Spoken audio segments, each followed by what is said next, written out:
Tinda Siri Edition. A Day in My Life.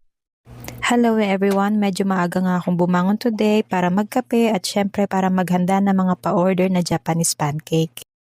At habang nagkakape nga, nagumpisa na rin akong gumawa ng mixture para sa lulutuin kong Japanese pancake. At pagkatapos ko nga gumawa ng mixture, nagumpisa na rin akong magluto kaagad dahil meron nga akong 40 pieces na order ngayon. Halos 30 to 40 minutes nga rin nung maluto ko yung mga pancakes. Kaya pagkatapos nun, dali-dali agad ako nag-pack para ma-deliver ko ito ng mainit-init pa sa aking customer.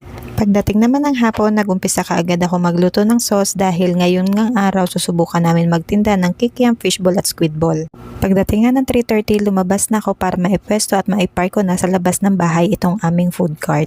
Nagumpisa na rin ako ditong mag-setup ng aming food cart at isa-isa ko nang inayos yung aking mga gamit. 3 hours nga lang ako nagtitinda dito sa labas ng bahay pero awa ng Diyos nakakabenta naman ako dahil patok na patok nga din sa mga batang aming mga float drinks. Simula nga na umpisan namin tong food cart business namin, naghati na kami ng asawa ko sa pagbabantay ng aming munting negosyo. Siya sa lemonade business namin, ako naman dito sa food cart, pero nagtutulungan pa rin kami sa pag-asikaso nito para mas magaan ang trabaho. And that's it. Keep on watching at samahan niyo muna ako sa aking pagtitinda. God bless!